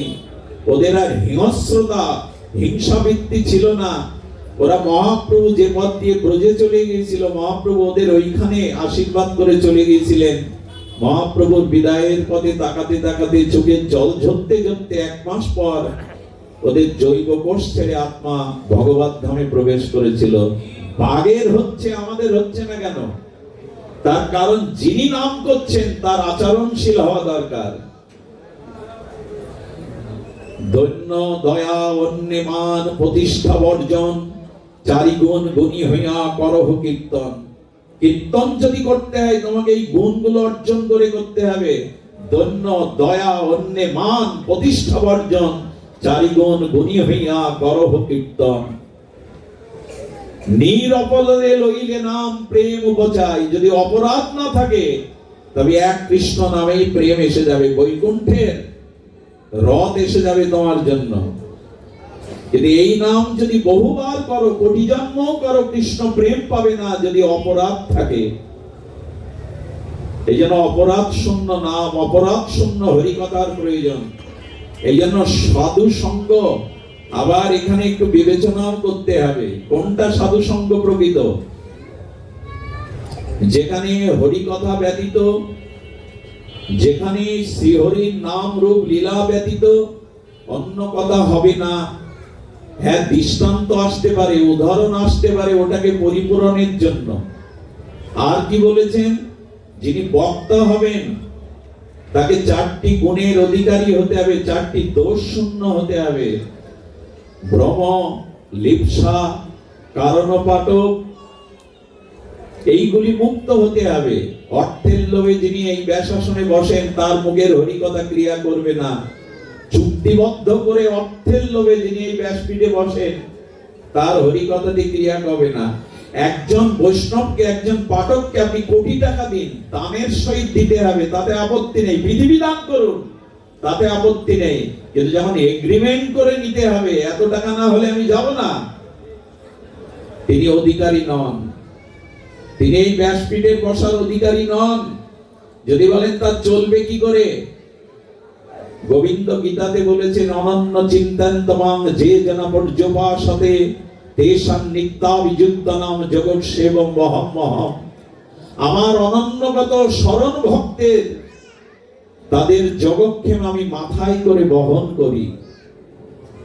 ভক্তের অভাব হয়, যারা এই নাম কীর্তন করতে এসছে। আমি দাদাজির বাড়িতে 7 দিন পাঠ হলো, আমাদের দীপকদার বাড়িতে, ঘরের চাল মাথা বেঁধে যায়, অথচ 7 দিন বৈষ্ণব সেবা এক নাগাড়ে ভাগবত দিলেন। অভাব থাকে ভক্তের, যার দায়িত্ব মাথায় করে স্বয়ং ভগবান বহন করেন। আরে শুদ্ধ ভক্ত হলে লক্ষ্মী দেবীকে আদেশ দেবেন ভগবান, ওর দুয়ারে 10 বার উকি মারো, ওর ঘরে ভক্ত সেবা, ভগবানের সেবার ব্যবস্থা আছে কিনা। আমাদের বাকি বিহারীর নাম শুনেছেন না বৃন্দাবনে? এই বিহারীজির সেবা 56 ব্যঞ্জন ভোগ হতো। আর কৃষ্ণদাসকে বলেছিল প্রতিদিন ঠাকুর শয়নে যখন জাগরণ করবে তখন বিহারীজির পায়ের কাছে 12টা স্বর্ণ মুদ্রা প্রতিদিন পাবে, ওই দিয়ে বিহারীর সেবা করুন। কে যোগায়? ভগবানই যোগান। এই জন্য যদি ভ্রম থাকে, অর্থাৎ আমি ভগবত লক্ষ্যকে, আমি ভগবত তত্ত্বকে এখনো বুঝতে পারিনি, আমার মতো মাদিস মুখস্থ শক্তির দ্বারা কিছু বাণী মুখস্থ করে, শ্লোক মুখস্থ করে এই ব্যাসপীঠে বসেছে, হবে না। ভ্রম থাকলে হবে না। ভ্রম মানে প্রেম ভক্তি কি, এটি আগে নিজে আচরণের দ্বারা, অনুভূতির দ্বারা জানো, তবে মানুষকে দান করো। এক অন্ধ আর এক অন্ধকে যেমন পথ দেখাতে পারে না, আগে ভাগবত অনুশীলন করে ভ্রম দূর করো, যথার্থ রূপে জ্ঞাত হও তত্ত্ব, তবে অন্যকে দান করো। দ্বিতীয় হলো লিপ্সা, কোন লোভ প্রতিষ্ঠা, এই যশ খ্যাতি লোভ প্রতিষ্ঠা থাকলে এই আসনে হরিকথার দ্বারা জীবের আত্মকল্যাণ ব্যাহত হবে। আর ভ্রম মানে একটি প্রসঙ্গ বলতে বলতে আমি 10টা প্রসঙ্গের সৃষ্টি করলাম, কোনটা প্রসঙ্গ আমি পরিপূরণ করলাম না, একে বলে ভ্রম। যাবো একদিকে, যাচ্ছি, আলোচনার প্রসঙ্গ একটা তুললাম, কিন্তু 20টা তার মধ্যে এনে কোনটাই পূর্ণ করলাম না। ভ্রম কাকে বলে? রাস্তায় যেতে যেতে দড়ি দেখে অন্ধকারে সাপ ভ্রম হয় কিনা, একে বলে ভ্রম। দড়ি পড়ে আছে আঁকাবাঁকা, সাপ ভেবে দৌড়াতে গিয়ে ভয় পেয়ে হোঁচটকে রক্তারক্তি হয়ে গেল, একে বলে ভ্রম। এবং ভাগবত বলতে গেলে আগে তাকে পরিপূরক ভাগবত তত্ত্ব অনুশীলনের জ্ঞান থাকতে হবে, যেটা বলবেন ওই বিষয়টা পরিপূরণ করবেন তিনি। সুধীজন আর কারণপাঠক বক্তব্যের মধ্যে, আলোচনার মধ্যে তার ভাষা শৈলী, তার অঙ্গভঙ্গিমা, এগুলো যথাযথ রূপে হতে হবে। এই জন্য বললেন কারণ পাঠক, ইন্দ্রের যে শুদ্ধতা, চাতুরতা, সংযমতা, এইগুলি তার মধ্যে থাকতে হবে, তবে তিনি এখানে বসে হরিকথা অধিকারী, আর তার হরিকথা জীবের কল্যাণে আসবে। সুধীবৃন্দ, এই জন্য ভাগবত কথা মানে পূর্ণাঙ্গ বিশুদ্ধ সাধুসঙ্গ কাকে বলে? উপযুক্ত বক্তা এবং উপযুক্ত শ্রোতা, শ্রদ্ধালু শ্রোতা। যখন আচ্ছা, শ্রোতার আসনে বড় বড় একটা অধিকার লাগবে। তাতে কি বললেন? শ্রোতা হতে গেলে তাকে দুটো দোষ মুক্ত হতে হবে, অলং বুদ্ধি আর গাঢ় কর্ণ। এই দুটো গুণ না থাকলে অলং বুদ্ধি এবং গাঢ় কর্ণে হরিকথা শোনার অধিকারী তিনি প্রকৃত শ্রোতা। এখানে যারা এসছে কাল সকালে শুনবেন, কি শুনে এসছো মনে নেই, অথচ তাকে যদি কেউ অপমান করে 5 বছর ধরেও মনে থাকে, কিন্তু কাল শুনবেন কি কথা শুনে এলে সে বলতে পারবে না। অলং বুদ্ধি মানে কি? এই কথা তো সব পাঠকদের মুখেই শুনেছে, আবার নতুন করে কি শুনবো? আরে প্রহ্লাদ চরিত্র, ধ্রুব চরিত্র তো বহু আগে থেকে শুনছি, এটা আবার নতুন করে ওনার মুখে কি শুনবো? এই একই কথা বারবার। এই বুদ্ধি যদি ভাগবতে আসে, তাহলে আর আপনি শ্রোতার আসনে বসে লাভ পাবেন না। ভাগবত কথা নিত্য নিরন্তর প্রেম বৃদ্ধি পায়। মহাপ্রভু গদাধর পণ্ডিত গোস্বামীর হস্তলিখিত ভাগবত শুনতে যেতেন, আর মহাপ্রভু ধ্রুব চরিত্র, প্রহ্লাদ চরিত্র শুনতে শুনতে হস্তলিখিত ভাগবতের অক্ষরগুলো চোখের জলে ভেসে গিয়েছিল মহাপ্রভু। হরিকথাতে অন্ন তো প্রতিদিন পায়, অরুচি হয় কি? হয় আপনাদের অন্ন খেতে অরুচি হয় প্রতিদিন? এক অন্ন যদি ভোজনে অরুচি নয়, একই হরিকথা সারা জীবন কেন অনন্ত জন্ম শ্রবণ করলেও যাতে অরুচি না আসে, নিত্য নিরন্তর তৃষ্ণা বাড়ে, তিনি প্রকৃত শ্রোতা। আর গাঢ় কর্ণ মানে হরিকথা গাঢ় কর্ণে শুনবেন, যেন এক বিন্দু মাত্র কমাপূর্ণ হচ্ছে আমার হৃদয়ের বাইরে না চলে যায়। এই গাঢ় কর্ণে যারা হরিকথা শোনে, অলম্বুদ্ধি ত্যাগ করে, তারাই শ্রোতার অধিকারী। যাতে একটি বাক্য আমার হৃদয় থেকে বাইরে না চলে যায়। এই জন্য মুচুকুন্দ রাজা গোবিন্দকে বলেছিলেন, আমাকে 10,000 কান দিন। বলে 10,000 কান দিয়ে ভগবানের কাছে এরকম বর কেউ চাই নীতি করবে? বলো 2 কানে তোমার হরি কথামৃত নামামৃত পান করে আস্বাদন মেটে না, তাই 10,000 কান দাও, যাতে তোমার কথা শুনে আমার অমৃত তত্ত্ব শুনে যাতে তৃষ্ণা বাড়ে। আর আমার কানটাকে সমুদ্র করে দাও, কানের ছিদ্রটাকে সমুদ্র করো। কেন? বলে খাল বিল তো বুঝে যায়, নদী তো মরে যায়, সমুদ্র সহসা মরে না। আমার কর্ণের ছিদ্রকে সমুদ্র করো, কারণ হাজার হাজার বছর ধরে নদ নদীর জল সমুদ্রে গেলেও সমুদ্র বলে আর নিতে পারছি না, বলে কি? তেমনি আমার কান যেন আজন্ম জন্ম জন্মান্তরের হরিকথা নিতে নিতে ক্লান্ত না হয়ে বলে আর নিতে পারছি না, যেন সমুদ্রের মতো হয়ে ওঠে আমার কর্ণছিদ্র। এই দুটি গুণ থাকলেই তবে তিনি শ্রোতা। পাত্র তো লাগবে, অধিকার তো লাগবে কিছু পাওয়ার। সবাইকে সবকিছু দেওয়া যায় না, সবাই সবকিছু পাওয়ার অধিকারীও না। এই অধিকারটাই আমাদের লক্ষ্য করতে হবে। সুধীজন, আমরা বলছিলাম প্রকৃত সাধু সঙ্গে কি আসবে? সাধু সঙ্গ দ্বিতীয় মাইলস্টোন। সাধু সঙ্গ করার সাথে সাথে আপনার ভিতরে আসবে ভজন ক্রিয়া। একটু ধ্যান দিন কথাটি। মার্মিক কথা হলো, যারা 20, 25, 10 বছর ধরে দীক্ষা নিয়েছি, সাধু সঙ্গ করছি, হরিকথা শুনছি, অথচ স্বভাব বদলালো না, আমার ভেতরে বিবেক জাগলো না, জানবেন প্রকৃত সাধু সঙ্গ এখনো আপনার হয়নি। কারণ সাধু সঙ্গ মানেই হলো আপনার জীবনে ভজন আসবে। যে মায়েরা সন্তান সম্ভবা নন, অর্থাৎ সন্তান জন্মদানে, যাদের ভাগ্যে সন্তান জন্মদানের সৌভাগ্য উদয় হয়নি, তাদেরকে বন্ধা রমণী বলে। বন্ধা রমণীর যেমন সন্তান সম্ভবা নাই, আকাশে যেমন পুষ্প ফোটে না, আকাশ কুসুম হয় না, আকাশে ফুল ফোটে না, তেমনি শাস্ত্র বললেন সাধু সঙ্গ করেছি অথচ আমার স্বভাব শুদ্ধ হয়নি, আমার জীবনে ভজন আসেনি, জানবেন সে সাধু সঙ্গ হয়নি। সাধু সঙ্গ বললে কিঞ্চিত ভজন আপনার মধ্যে আসবে, হরি নামে রুচি আসবে, শাস্ত্রে রুচি আসবে, ভগবানকে একটু ফুল তুলসী দেওয়ার মন জাগবে, কোনো না কোনো ভজন আপনার জীবনে আসবে। আগুনে হাত দেবেন অথচ তাপ লাগবে না, জলে নামবেন অথচ শীতলতা পাবেন না, তা তো হতে পারে না। তেমনি সাধু সঙ্গ করলেন অথচ আপনার জীবনে ভজন এলো না, যা ছিলেন তাই রয়ে গেলেন, সাধু সঙ্গ হয়নি। সাধু সঙ্গ মানেই আপনার জীবনে ভজন আসবে, ভগবত ভজন আসবেই। সুধীজন, তৃতীয় মাইলস্টোন হলো এই, আমরা কি বললাম, প্রথমেই হলো শ্রদ্ধা, দ্বিতীয়ত সাধু সঙ্গ, তৃতীয়ত ভজন ক্রিয়া, চতুর্থ হলো অনর্থ নিবৃত্তি। তখন আমার জীবন থেকে অনর্থ যাবে। কি করে যাবে? সংক্ষিপ্ত আলোচনা বললেন, ভক্তি নির্ধূত দর্শনাম। কি বলছেন? ভক্তি নির্ধূত দর্শনাম। যখন আপনার জীবনে হরি নাম এলো, হরি কথা এলো, ভগবানের সেবা এলো, সাধু সঙ্গ এলো, তখন কি হলো? ভক্তি নির্ধূত দর্শনাম। খুব ধ্যান দিন শব্দ দিকে, রূপ গোস্বামী পাদের শব্দ তো। ভক্তি নির্ধূত দর্শনাম প্রসন্ন উজ্জ্বল সেই দশাম। কি করে বোঝায় বলুন তো? গোস্বামী পাদের শব্দ ব্যাখ্যা করা আমার মতো মূর্খের কাজ নয়। আচ্ছা, কয়লার কালত্ব সাবান দিয়ে যাবে? গঙ্গা জলে 100 বার ধুলে কয়লার কালত্ব যাবে না? কিন্তু ওই কয়লাটা, ওই যে স্বর্ণকার বা যারা কর্মকার, এই যে দা বটি বানার জন্য হাপড় টানে কয়লা জ্বালায় না, ওই কয়লার মধ্যে একটা কালো কয়লা ফেলে দিন আগুনের মধ্যে, আগুনে তদাপ্ত হলে ওই যে কালো কয়লাটা দিলেন, যা শতবার গঙ্গা জলেও কালত্ব যায় না, সাবান সোডা দিয়েও যায় না, আগুনে তদাপ্ত হলে, অর্থাৎ ওই কয়লার ভিতরে আগুন তদাপ্ত প্রাপ্ত হলে, তখন কয়লার কালত্ব দেখা যায় কি? কি দেখা যায়?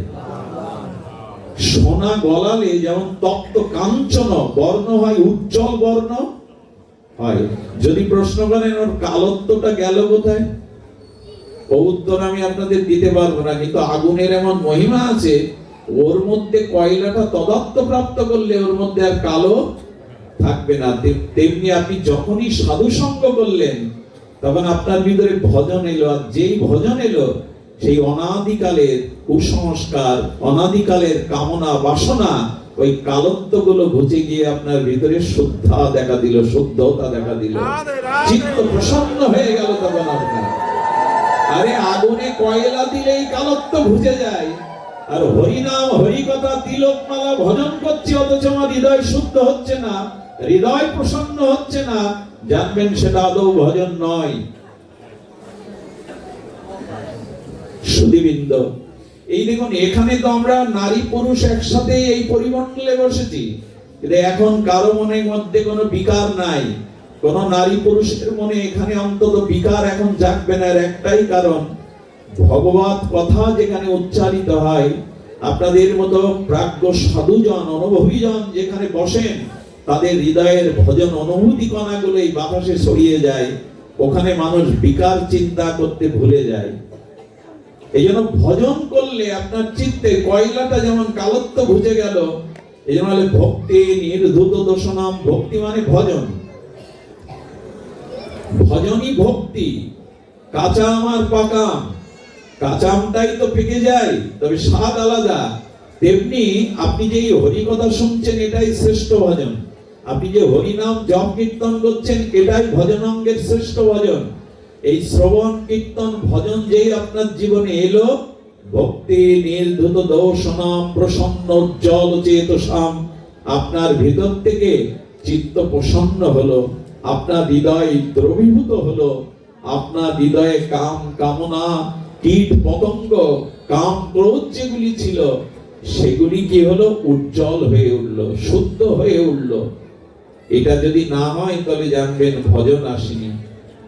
সুধীজন, এই জন্য নিবেদন করব, ভজন না করলে পাকা যাবে না। আচ্ছা, লক্ষ্য করবেন, কাঁচা ঘরটা, কুমোরের কাঁচা ঘরটা কাঁচা অবস্থায় আবার মাটি একত্রিত করে তাকে অন্য রূপ দিতে পারে, কিন্তু যখন চাকে পোড়ায় না, কুমোর যখন ওই চাকে ওটা পোড়ায়, তখন ঘরটা পোড়ার পরে ভেঙে গেলে আর কাদায় মেশানো যায় না। ঠিক তেমনি যখন ভজন শুরু করলেন, তখন আর আপনি পেছনের পথে ফিরে যেতে পারবেন, আর কামনার পথে পেছনের পথে আপনার আর যাওয়া হবে না, আপনি পেকে গেলেন।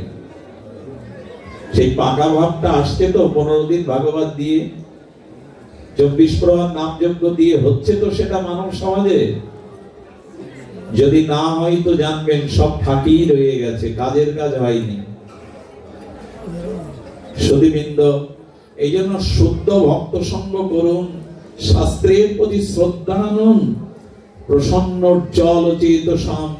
আপনার ভিতরে ভক্তি প্রবেশ করেছে, ভজন বোঝা যাবে কি করে? হৃদয়টা উজ্জ্বল হবে। উজ্জ্বল মানে পরের দোষ দেখার ইচ্ছা আর মনে জাগবে না। সাধু সমালোচনা, পরের সমালোচনা, এই অন্ধকার গুলো, কালত্ব গুলো আর জাগবে না আপনার মধ্যে। তখন আপনি সবার মধ্যেই ভগবান দেখতে শুরু করবেন, তখন সকলের মধ্যে শুভটা দেখতে শুরু করবেন। এই তো উজ্জ্বল হওয়া। রাতের গাঢ় অন্ধকারে বস্তু ঢেকে দেয়, কিন্তু সূর্য উদয় হলে সেই রাতের অন্ধকারে আবৃত ঢেকে দেওয়া বস্তুগুলো দৃশ্যমান হয়ে যায়, যায় কিনা? ঠিক তেমনি ভজন যেই আপনার জীবনে এলো, আপনার ভিতরে আর অন্ধকার থাকলো না, দেখছেন সবার মধ্যেই তো আমার ভগবান আছেন, আমি কাকে ব্যথা দেব, কাকে ফাঁকি দেব? এই যে উজ্জ্বল চেতসাম, এইগুলি আসবে। আর কি বলছে তখন? শ্রী ভক্ত রক্ত নাম অনুরাগ রক্ত নাম। তখন হরি কথাতে ভক্ত সঙ্গে আপনার অনুরাগ জেগে যাবে। রাধারানী বলেছিলেন, যদ লীলাচরিত বীজ সব বিপ্রুট দ্বন্দ্ব ধর্ম বিনাশটা। যদি শুদ্ধ সাধু সঙ্গ হরি কথা শ্রবণ করা যায়, আমাদের রাধারানী ঠাকুরানী বলছেন, আমার বন্ধুর কথা যে একবার কানে নিয়েছে, প্রাণবন্ধুর কথা, গোবিন্দের কথা বলে, তার সর্বনাশ হয়ে যায়। কি হয়ে যায়? দ্বন্দ্ব ধর্ম বিনাশটা। আশ্চর্য বলেছেন রাধারানী, ভজন এলে, হরি কথা শ্রবণ করলে কি হয়? তার ধর্ম নষ্ট হয়। আরে ঠাকুরানী, হরি কথা শ্রবণ করলে, তোমার প্রিয় পরম গোবিন্দের গুণকীর্তন শ্রবণ করলে ধর্ম নষ্ট হলে? হ্যাঁ গো, যদি স্বামী শোনে তাহলে স্ত্রীর প্রতি তার মোহ আসক্তি ধর্ম নষ্ট হয়। আর যদি স্ত্রী শোনে তবে স্বামীর প্রতিও তার যে বাসনা, সেই বাসনা নষ্ট হয়। যদি পুত্র শোনে তবে পিতামাতার প্রতি তার মোহ না এসে পরম পিতা ভগবানের প্রতি তার গাঢ় আসক্তি এসে যায়, পিতামাতার প্রতি শ্রদ্ধা রেখেই আসক্তি এসে যায়। হরি কথা শ্রবণ করলে মোহ নষ্ট হয়, আসক্তি নষ্ট হয়। রাধারানী বলেন, আর কি হয় জানো? যারা আমার প্রাণবধূর নাম রূপ লীলা অসমাপ্ত মাধুর্য শ্রবণ করে, তারা সব ভিখারি হয়ে যায়। বলে তার মানে দেখবেন যারা পাঠ শোনে তাদের কাঁধে একটা ব্যাগ ঝোলানো থাকে, আর তারা কি করে? যেখানে হরি কথা ওইখানে ভক্তের পাত ধুলো করানোর জন্য চলে যায়, ওইখানে গড়াগড়ি দেয়। বলে এরা ভিখারি হয়ে যায়। বলে আর কি হয়? ইহ বিহঙ্গা। রাধারানী বললেন, যারা সাধুমুখে হরি কথা শ্রবণ করে গোবিন্দের নাম, তারা পাখি হয়ে যায়। বলে পাখি হয়ে কি পাখি হয়? ইহ বিহঙ্গ। তারা রাজহংস হয়ে যায়, পরমহংস হয়ে যায়। তারা জগতে কামনা বাসনা পান করে না, তারা হরি নামামৃত কথামৃত সাধু সংগ্রামৃত ছাড়া পান করে না।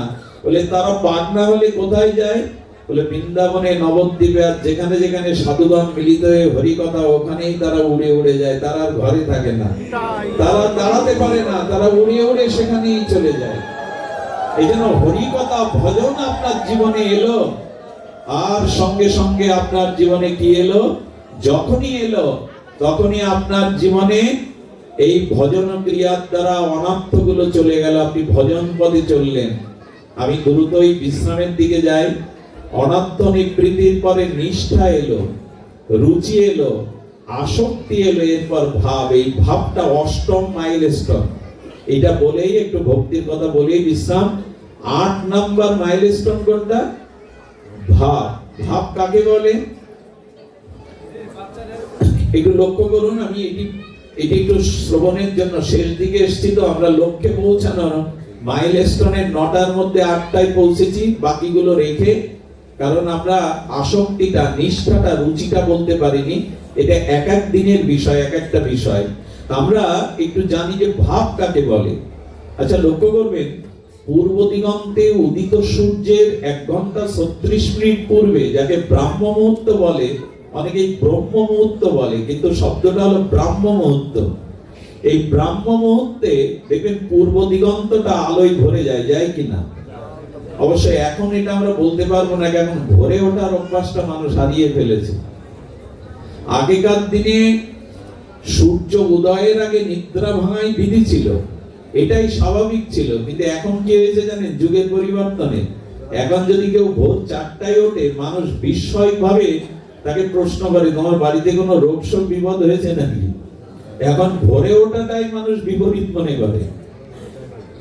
তো যেহেতু পূর্বে সূর্য উদয়ের 1 ঘন্টা 36 মিনিট পূর্বে দেখবেন পূর্ব দিগন্তটা আলোয় ভরে যায়, তখনও সূর্য ওঠেনি, তবু আলো আলোকিত হয়ে গেছে পূর্ব দিগন্ত। ভক্তি আসার আগে হৃদয়ে যে একটা আভা, এই আভা জ্যোতি, একে বলে ভাব।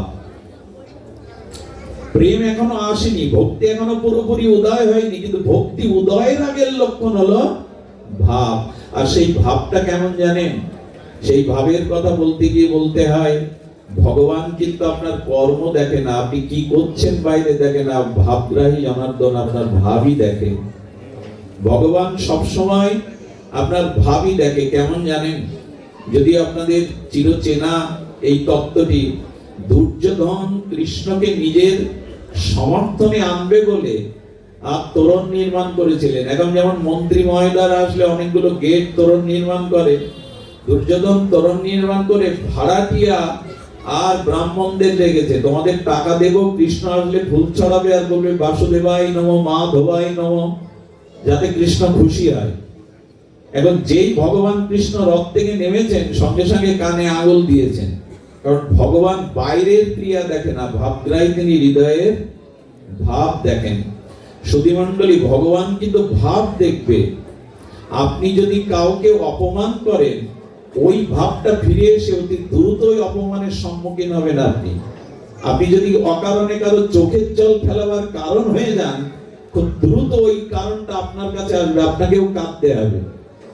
এই জন্য ভাব যখন হৃদয়ে আসে, সেই ভাব যদি কপটতায় ভরা হয়, ভগবান কানে আঙুল দিয়ে বললেন, এই কপট ব্যক্তিদের কপটতা আমি তো হৃদয় দেখি, ভাবগ্রাহী, ডাক শুনলেন না ভগবান। দুর্যোধনের রাজ সিংহাসনে বসতে বললেন, সিংহাসনে বসতেও বলছো দুর্যোধন, কিন্তু ওখানে যে কাটা আছে, অর্থাৎ দুর্যোধনের অহংকারকে ভগবান কাটার সাথে তুলনা করলেন, ওই আসনে আমি বসতে পারবো না। বললেন, তাহলে যাদব, আপনি 56 ব্যঞ্জন কত কষ্ট করে রান্না হয়েছে, একটু তো পান, বসে প্রসাদ পান। উনি তখন বললেন, সেবা করতে গেলে দুটো ক্রিয়া সেখানে লাগবে, একটা হলো যিনি খাদ্য গ্রহণ করবেন তার ক্ষুধা চাই, আর যিনি সেবা করাবেন তার সেবার মনোভাব চাই। এখানে দুটোই নেই। তোমারও যেমন সেবার ভাব নেই, আর আমারও ক্ষুধা নেই। ভাব কি জিনিস দেখুন। এই কৃষ্ণ দূরে দাঁড়িয়ে দেখছেন দুর্যোধন অপমান করে যাকে তাড়িয়ে দিয়েছিলেন মন্ত্রী পরিষদ থেকে, সেই বিদুর দাঁড়িয়ে আছে হাত জোড় করে।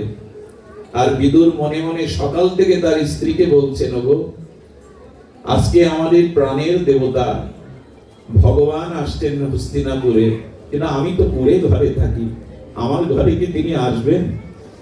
নিমন্ত্রণটা সকালেই জানিয়ে দিয়েছেন মনে মনে, আমার ঘরে কেন তিনি আসবেন? রাজ অতিথি হয়ে আসছেন তিনি। তবে ভরসা আছে, তিনি তো ভাবগ্রাহী জনার্দন। দূরে দাঁড়িয়ে চোখের জলে প্রার্থনা করছে, প্রভু, তোমাকে নেওয়ার মতো তো সামর্থ্য আমার নাই, কৃপা করে তোমার চরণ রেণু যদি পড়তো। দূরে দাঁড়িয়ে ভাবগ্রাহী জনার্দন দুর্যোধনের সিংহাসন, দুর্যোধনের 56 ব্যঞ্জন ত্যাগ করে দাঁড়িয়ে থেকে বললেন, দুর্যোধনের রাজপ্রাসাদটা আলোকসজ্জায় সজ্জিত করা কার? বলেন, ওটা আমার রাজপ্রাসাদ। আচ্ছা, ভগবান শ্রীকৃষ্ণের কিন্তু জাগতিক সম্পর্কে বেয়াই হতো দুর্যোধন। বেয়ার বাড়ি গেলে কেউ আচরণ করে? বললেন, বাড়িটা তোমার। বিদুরকে ডেকে বললেন, বিদুর, ওই যে কুড়ে ঘরটা দেখা যাচ্ছে দূরে, ওটা কার? বিশ্ব ব্রহ্মাণ্ড তো তোমার প্রভু, সবই তো তোমার, ওই কুড়ে ঘরটাও তো, ওই জগৎটাও তো তোমার। শ্রীকৃষ্ণের চোখে তখন ঝাপসা হয়ে গেছে জল। বলে, দুর্যোধন, আমার নিমন্ত্রণ আজ বিদুরের গৃহে। আর দেখো, তুমি বলছো ওটা তোমার রাজপ্রাসাদ, ভাব কাকে বলে দেখুন, ভাবগ্রাহী তো জনার্দন। কিন্তু বিদুর বলছে ওই কুড়ে ঘরটা নাকি আমার। তো দিন শেষে মানুষ তো নিজের ঘরেই যায়, দিন শেষে তো নিজের ঘরেই যায়।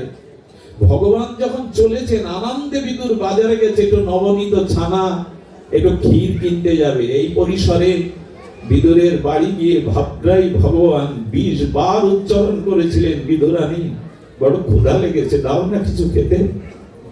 একটু আগে যার 56 ব্যঞ্জনে ক্ষুধা নাই, সে 20 বার কেন কাতর হয়ে বলছে বিদুরানী খেতে দাও।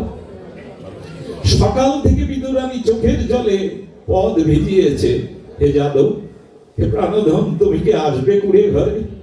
আর তুমি যদি আসো কৃপা করে, তোমাকে দেওয়ার মতো তো সামর্থ্য আমার নাই।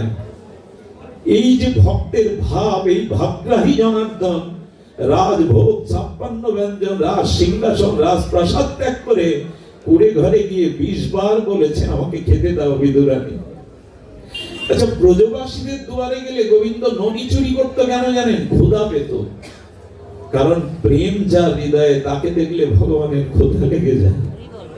যার ভাব আছে, প্রেম আছে, তাকে দেখলেই ভগবানের ক্ষুধা চলে যায়। এই জন্য মাতা শবরীর গৃহে গিয়ে রামচন্দ্র বারবার বলেছিলেন, শবরী, তোমার গৃহে কিছু খাবার আছে, বড় ক্ষুধা লেগেছে। শবরী কাঁপছে আর বলছে, 2 দিন আগে বনের বনফল তুলে এটো করে দেখেছিল কোনটা মিষ্টি আর কোনটা তিতো। মিষ্টি ফলটা এটো করে পদ্মের পাতার উপরে, কচুর পাতার উপরে রেখে দিয়েছে, বলতে পারছে না আমার এটা প্রভু পাবে। প্রভু, ঘরের মধ্যে 2 দিনের আগে বনের কিছু ফল তোলা আছে, তো তোমার পাওয়ার যোগ্য নয়। রাম ভগবান ওটা যখন নিতে গেছে, লক্ষ্মণ হাত ধরেছে, প্রভু এটা আপনি পেতে পারেন না। শবরী নিচ জাতির কন্যা, তার ইচ্ছিষ্ট ফল। লক্ষ্মণের হাতটা ধরে বললেন, লক্ষ্মণ, ভক্তের ভাব মেশানো বস্তুতে কি আছে এটা তোমার জানা নাই। ভক্তের বিশুদ্ধ ভাব যে বস্তুতে আছে, লক্ষ্মণ একবার পেয়ে দেখো। লক্ষ্মণ যখন অধরে তুলে দিলেন, লক্ষ্মণ সেদিনই অনুভব করেছিলেন কেন প্রভু ভক্তি বা ভাবের এত গুণগ্রাহী। আস্বাদন পেয়ে বলেছিলেন, রাজপ্রাসাদে কখনো আমরা এমন স্বাদ পাইনি। আর এই গোষ্ঠে গোবিন্দ কেন সকালের এটো ফল কেড়ে কেড়ে খেতেন? ভক্তের ভাব মিশানো আছে তো ওতে। এই জন্য ভাবগ্রাহী ভগবান ভাবটুকুই গ্রহণ করেন। সেদিন বিদুরানী বলছেন, কিছুই তো নাই। লোক বলে খুদ আছে, ভাগবতে দেখেছি টিকায়। উনি কদলী বনে চলে গেলেন, যেখানে কলার গাছ লাগানো, গিয়ে দেখলেন একটা কাঁদিতে 1 ছড়া কলা পেকেছে নিচের দিকে। সেই কলাটা এনে আপনারা জানেন, এত ভাব, এত আনন্দ, বসানো ঠিক নাই গায়ে। আর তিনি কলাটা ফেলে দিয়ে সেই খোসাটা ভগবানকে পাওয়াচ্ছিলেন। ভগবান খোসা খায়? আসলে ভগবানকে ক্ষীর, ছানা, ননি, মাখন এটা তার প্রিয় না। ওই দ্রব্যের মধ্যে দ্রব্যদাতার ভাবটুকুই ভগবান গ্রহণ করেন, ভক্তিটুকুই গ্রহণ করেন, অন্য কিছু গ্রহণ করেন না উনি। সুধীবৃন্দ, বিদুর ছুটে এসেছে, নবনীত স্বর, মালা এসব এনে বলছেন, উচ্চ কি স্ত্রীকে ধাক্কা দিয়েছে। আরে আজ আমাদের প্রাণধন শ্রী গোবিন্দ এসেছেন, লক্ষ্মী দেবী যার চরণ সেবা, অন্নপূর্ণা যার সেবার জন্য দাঁড়িয়ে অপেক্ষা করে, তাকে পেয়ে কলের খোসা খাওয়াচ্ছ। এগুলো ফেলে দিয়ে কেড়ে নিয়ে বিদুর যখন সে ক্ষীর, ছানা, ননি দিয়েছে, কৃষ্ণ তখন বললেন, বিদুর, কেন তুমি আমার এই আস্বাদনকে বঞ্চিত করলে? ওই কলার খোসার মধ্যে যে আমি আস্বাদন পাচ্ছিলাম, তোমার ক্ষীরের মধ্যে সে আস্বাদন নাই। তোমার মাখনের মধ্যে আমি সে আস্বাদন পাচ্ছি না। আসলে আস্বাদন দ্রব্যের নয়, আস্বাদন হলো ভাবের। এই জন্য ভগবানের প্রেম ভক্তি লাভের উপায় একমাত্র ভাব। তবে ভাবটি যেন লোক দেখানো না হয়, আসর মাতানোর জন্য, লোককে বশ করার জন্য না। এই ভাব হলো হৃদয়ের। ভাব কেমন জানেন? ভাবের কথা কি করে বলি বলুন তো? ওই যে প্রেমের আগে, ভক্তির আগে, সূর্য উদয়ের আগে ফর্সা হলো। হৃদয় যখন শুদ্ধ হয়, যখন ভাব দেখা যায়, তখন ভাবের জন্য ব্যাকুলতা আসে। যদি ঘরে দোষ দিয়ে শ্রী ভগবানের সামনে বসে প্রাণ ভরে কাঁদতে পারেন যে তোমার ভোজন হলো না, তোমার সাধন হলো না, তোমার সেবা হলো না, যদি এই ভাবাবেশে ভাবের দৃশ্য ব্রজের আমার ব্রজবাসীগণ তারাই এই ভাবের মূর্তিমন্ত বিগ্রহ। ভাব কাকে বলে? গোপীদের ভাব কেমন জানেন? গোপীরা রান্না চড়িয়েছে, এই দেখুন ভাব কাকে বলে। গোপীরা রান্না চড়িয়েছেন, আচ্ছা জলটা তো কড়াইয়ের উপরে দেবেন, পাত্রে দেবেন, কিন্তু গোবিন্দের ভাব ভাবতে ভাবতে সেই জলটা জ্বলন্ত কাঠের উপরেই দিয়েছে, কড়াইতে দেয়া হয়নি। এই হলো ভাব। যখন জগৎ ভুল হয়ে যাবে কিন্তু তাকে ভাবতে ভুল হবে না। শাশুড়ি এসে বলছে জল কাঠে দিয়ে কাঠ নিবাচ্ছ, তা রান্না করবে কি, পাবে কি, সেদিকে খেয়াল নেই। জানেন, এক গোপীমা সকালে গাভী দহন করছেন, আর গাভী দহন পাত্রে যখন পড়ছে, কৃষ্ণ ভাবছে এই দুগ্ধ ক্ষীর হবে, মাখন হবে, গোপাল এসে খাবে। ওই ভাবতে ভাবতে গোবিন্দ বাম পাশে এসে বলছেন, ও গোপী, মা যশোদা কাল রাত্রে আমাকে খেতে দেয়নি, এই দেখো আমার জঠরে কত ক্ষুধা, তুমি দুধটা তোমার পাত্রে না পেলে দুধের বাটটা আমার মুখের দিকে দাও না, আমার মুখে এসে দুধ পড়ুক। ভাবা বেশে বাটটা কৃষ্ণের মুখের দিকে দিকে দইছে। আসলে তো শাশুড়ি এসে দেখছে দুধের পাত্রে দুধ না ঢেলে মাটিতে ফেলে দিচ্ছে বাঁকা করে। শাশুড়ির তো ভাব নেই যে ওখানে কৃষ্ণ দাঁড়িয়ে পান করছে, এটা দেখবে। সুধীবৃন্দ, শাশুড়ি গালাগালি দিয়ে উঠলো, হ্যাঁ রে, পাত্রে দুধ না ঢেলে দুধটা মাটিতে ফেলছো, সংসার তোমার দ্বারা হবে না, যাও সরে যাও। কি করেছে জানেন? ভাবের দশা দেখুন। পরমান্নে লবণ দিয়ে বসেছে, শর্করা দিতে গিয়ে এই হলো ভাব। সকালে কি করেছে জানেন? সকালে ঘরের মেঝেটা যেমন মুছছে তারা, অর্থাৎ লেপন করছে, গোবিন্দ বারবার এসে ডিঙিয়ে দিয়ে ওটাকে খণ্ডন করছে। কতবার এইভাবে করছে, শেষে রাগ করে আর সেই মোছা টোচা ছেড়ে চলে আসছে। শাশুড়ির গালাগালি। যমুনার তীরে এসে ধ্যান যোগে বসেছে। নারদ এসে দেখছে গোপী ধ্যান করছে। আরে গোপী, তোমরা গোবিন্দ ছাড়া, প্রাণনাথ ছাড়া বোঝো না, ধ্যান করছো কার? ধ্যান তো করে নির্বিশেষবাদীরা, জ্ঞানীরা ধ্যান করে, যোগীরা ধ্যান করে, তুমি ধ্যান করছো। কি আশ্চর্য ভাবের কথা শুনুন। কবি বললেন, কৃষ্ণকে হৃদয়ে তাড়াবো বলেই ধ্যানে বসেছি। যুগ যুগান্তর তপস্যা করে যাকে হৃদয়ে বসাবার চেষ্টা করি, তাকে হৃদয় থেকে তাড়াবে বলে ওরা ধ্যান করছে। একবার ভাব দেখুন, গভীর ভাব। তাড়াবে কেন? বলো, রান্না করতে গিয়ে যদি কাঠেই জল দিই, দুধ দহন করতে গিয়ে যদি পাত্র বাদে মাটিতে ফেলি, আমার তো সংসার হবে না ও হৃদয়ে থাকলে। আমি যেদিকে চাই, যে কাজই করি, তার সামনে সে এসে দাঁড়ায়। ও আমার সংসার করতে দেবে না, আমাকে গৃহে থাকতে দেবে না। এই জন্য তো ধ্যান করছি যাকে, ওকে হৃদয় থেকে তাড়াই। এই হলো ভাব। এই ভাবটুকুই আমাদের প্রাপ্তি। পরমহংস রামকৃষ্ণদেব বলেছিলেন, নরেন যার যেমন ভাব তার তেমনি লাভ রে। ভাব না হলে কিছু পাওয়া যাবে না। ইনি তো ভাবের ঠাকুর। ছোট্ট একটা ভাবের দৃষ্টান্ত দেই, ভাবেই তিনি ধরা দেন। মনে আছে আপনাদের? অবন্তী নগরে কৃষ্ণ বলরাম সন্দীপনী মনির আশ্রমে 64 কলাবিদ্যার শিক্ষা গ্রহণ করছেন। আর সেই ভাবে কি করেছে জানেন? ওই ঋষি পাড়ার মধ্যে, মানে মনি ঋষি পাড়ার মধ্যে, এখন যেমন উকিল পাড়া, ডাক্তার পাড়া শহরে পাওয়া যায়, ওটা ছিল ঋষিদের বাসস্থল। ওই ঋষির ছোট ছোট সরল বালিকারা গিয়ে মালা গেঁথেছে, মাটির ঠাকুর তৈরি করেছে। পরে মালা হাতে নিয়ে বললেন, আমরা তো মন্ত্র জানি না, আমরা তো তোমাকে ডাকার মতো ডাক জানি না, প্রভু এসো না, আমাদের মালা নাও। যেই প্রাণের ভাবাবেশে ভাবাবেগে ডাকছে চোখের জলে, ওই কিশোর কৃষ্ণ সন্দীপনী মনির আশ্রম থেকে ছুটে এসে বলছে, আমাকে এমনি করে চোখের জলে ডাকছো কেন? মালা দেবে বলে দাও, গলে মালা দাও।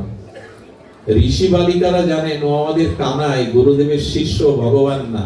বলে, কানাই তুমি আমাদের এই ভগবান খেলাতে বিঘ্ন করো না, চলে যাও। আমরা কিন্তু অভিশাপ দিতে পারি। ঋষি বালিকা আমরা তোমার গলায় মালা দেওয়ার জন্য ডাকছি না। ওরা তো জানে না কে কৃষ্ণ। কৃষ্ণ চলে যাচ্ছে আর বলছে, তবে বারণ করে দিয়ে যায়, এত চোখের জলে ভাবে আমাকে ডেকো না, কারণ চোখের জলে ডাকলে আমি সেখানে না গিয়ে পারি না। আমাকে আর যেন ডেকো না তোমরা। আবার সেই ঠাকুর নূতন করে গড়িয়ে, আবার বনফুল তুলে মালা গেতে আবার বলছে, এসো প্রভু, এসো তুমি, এ মালা তুমি গ্রহণ করো, তোমার জন্যই তো গাথা। কৃষ্ণ আবার এসে বলছে, বারবার কেন ডাকছো? আর যদি ফিরিয়েই দেবে তো এমন করে কেন ভাবে ডাকছো, দাও মালা দাও। বলে চল তো গুরুদেবের কাছে, গুরুদেব যদি এর বিচার না করে আমরা অভিশাপ দেব এই কানাইকে। সন্দীপনী মনির আশ্রমে গিয়ে বলছে, গুরুদেব আমরা ঋষি বালিকা, আমরা ঠাকুরকে নিয়ে নদীর তীরে খেলছিলাম, এই কানাই গিয়ে বারবার আমাদের কাছে ঠাকুরের মালা চাইছে, ওকে শাসন করুন, নালে কিন্তু আমরা অভিশাপ দেব গুরুদেব, আপনার কাছে বিচার দিতে এসেছি। কানাই তুমি গিয়েছিলে? কানাই মৃদুস্বরে গুরুদেবকে বললেন, আমায় যে ডাকে চোখের জলে, আমি তো সেখানেই যাই। বলে বড় বড় কথা শিখেছো, আর ওদের খেলাতে বিঘ্ন করবে না, যাও ঘরে যাও, বাইরে দিয়ে আমি শিকল দিয়ে দিচ্ছি। শিকল দিয়ে তালা লাগিয়ে দিল সন্দীপনী, যাও মা তোমরা গিয়ে তোমাদের ঠাকুর নিয়ে খেলা করো, ভাবে আর কৃষ্ণ আর কানাইয়া তোমাদের বাধা দেবে না। তালা দিয়ে কি আর ভগবানকে আটকে রাখা যায়?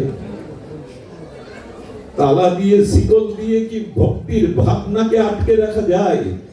রঘুনাথ দাস গোস্বামীকে তালা দিয়ে রাখতে পারেনি তার পিতামাতা, যারে ভাব ভক্তি একবার প্রাণে তাকে পথে নামাবেই।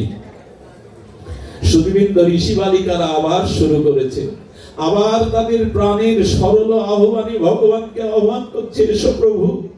এই ভাব ও ভক্তি মিশিয়ে তারা যখন আহ্বান করছে, কৃষ্ণ এসে আবার হাজির।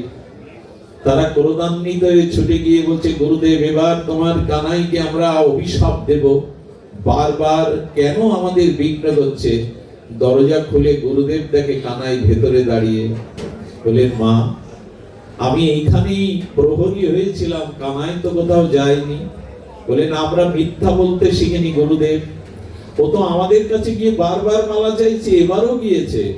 সন্দীপনী মণি তো সাধারণত নয়, উনি বুঝতে পেরেছেন যাকে আমি কাঠ বইয়েছি, যার জল দিয়ে আমি চরণ প্রক্ষালন করে নিয়েছি, যাকে আমি প্রহার করেছি, তবে ঘরের মধ্যেও যিনি, ওদের কাছেও তিনি কেই নেই। মেয়েদেরকে বলল, বালিকাদের চলে যাওয়া, আগে আমার বিচারটা করতে দে, তবে তোদের বিচার করব আমি। ওরে তোদের মধ্যে যে ভাব আছে, আমি সন্দীপনী মণি হয়েও আমার সে ভাব নেই। কৃষ্ণকে দেখে হাত জোড় করে বলছে, কে তবে তুমি? তুমি এখানে থেকে ভক্তের আহ্বানে ভক্তিতে মালা চন্দন নিতে গেছো, কে তুমি? সেই দিন সন্দীপনী মণি লুটিয়ে পড়েছিল, আমার কাছে আছো কিন্তু তোমায় আমি চিনতে পারিনি, তুমি সেই বিশ্বেশ্বর অনাদিরাদি। আমরাও চিনতে পারবো না যদি পাণ্ডিত্য থাকে অথচ ভাব না থাকে। এই ভাবটুকু বড় প্রয়োজন। আচ্ছা বাবা বলুন তো, একটা ময়লা কাপড়ের উপর ডিটারজেন্ট বা সাবান দিলেন, এতে পরিষ্কার হবে? পরিষ্কার হবে? পরিষ্কার হওয়ার জন্য আর একটা জিনিস ওতে যুক্ত করতে হবে, জল। জল ছাড়া কাপড়ের উপরে সাবান ঘষলে পরিষ্কার হবে তো? জলের প্রয়োজন। তেমনি ভগবানের প্রেম ভক্তি পাওয়ার জন্য ভাব প্রয়োজন। এই ভাব যার নাই, ভগবান তার সমস্ত ঐশ্বর্যের দিকেও ফিরে তাকান না, চিরদিন তিনি এমনি করে। আর সেই ফল বিক্রির ফলটাও পর্যন্ত গোবিন্দ তার কোলে বসে পেয়েছিল। এক বুড়ি তো ফল বিক্রি করে, আর বলতে বলতে যাচ্ছে গোবিন্দের, যশোদা মায়ের নন্দ মন্দিরের সামনে ফল নেবে, গোবিন্দ সে হাত পেতেছিলেন, ও বুড়িমা দাও না, আমায় একটা ফল দাও না। যখন চেয়েছে, বুড়িমা বলছে, কানাই তুই এমন করে চাইলি মনে হয় সব দিয়ে দি। বুড়িমা যখন ফল দিতে গেল, গোবিন্দ বলছেন, এভাবে তো কেউ দেয় না আমায়। বলে কিভাবে দেয়? বলে জানো, আমার গালে তুলে দেয়। তুমি আমার হাতে দিচ্ছ যে? মা যশোদা তো গালে তুলে দেয়। বলে সে ভাগ্য করে তো আমি আসিনি রে কানাই, এই মলিন কাপড় আমি তোকে কোলে নেওয়ার অধিকারী, সৌভাগ্য তো নিয়ে আসিনি। বললেন কোলে নিয়েই তো পাওয়াই। কোলে করে যখন দিতে যাচ্ছে, বলছে এভাবে দেয় নাকি, হাতে করেই তো মুখে তুলে দিতে হয়। উনি ভাবটুকুই চাইছেন। এই বুড়িমা হঠাৎ বলে বসলো, কিরে কানাই ফল তো দিলাম, আমাকে মূল্য দিবি না? গোবিন্দ সেদিনই বলেছিলেন, মূল্য কাকে বলে আমি তো জানি না, সবাই তো আমাকে দেয়, মূল্য তো চাই না। বুড়িমা তখন বোঝাচ্ছেন, কাউকে কিছু দিলে, অর্পণ করলে তাকে কিছু দেওয়ার নাম মূল্য। বলে তাই নাকি? তবে দাঁড়াও।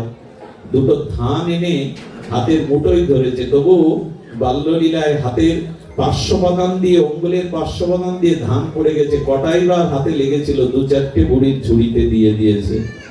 বুড়িমা ঝুড়ি নিয়ে কিছু দূর গিয়ে দেখে ঝুড়িটা ভারী হয়ে যাচ্ছে, আর বইতে পারছে না। নামিয়ে কি দেখলো জানেন? গোপালের দেওয়া সেই ধানগুলো মোহর হয়ে পাত্র ভরে গেছে। তখনই কেঁদে এসে বলেছিল, কানাই রে, তোকে মাত্র কটা ফল দিলাম, তাতে মোহর হয়ে ফিরে এলো। এখন মনে হচ্ছে জীবনের সবটুকু কেন তোর চরণে বিকিয়ে দেয়নি, সবটুকু কেন তোকে দেয়নি ভাবের দ্বারা। আসুন, আমাদের এই জীবন সংকীর্ণ হয়ে আসছে, কখন কার আয়ু ফুরাবে আমরা জানি না। আগামী বছর যদি এই কমিটি সেবকবৃন্দ পাঠ দেয়, এর মধ্যে অনেক মুখ এখানে থাকবেন না। আগামী দিন সূর্য উঠবে কিনাও জানি না। তাই আবেগ নয়, ভাব দিয়ে বাকি জীবনের সময়টুকু ভগবানের আরাধনা করুন, ভগবানের ভজন করুন। এই ভাবগ্রাহী জনার্দন আপনার ভাবই গ্রহণ করে তিনি আপনার জীবনকে প্রেমে ভরিয়ে দেবেন, ভক্তিতে ভরিয়ে দেবেন। অনেক দূর হওয়ায় আমরা এখানে আসতে পারি না।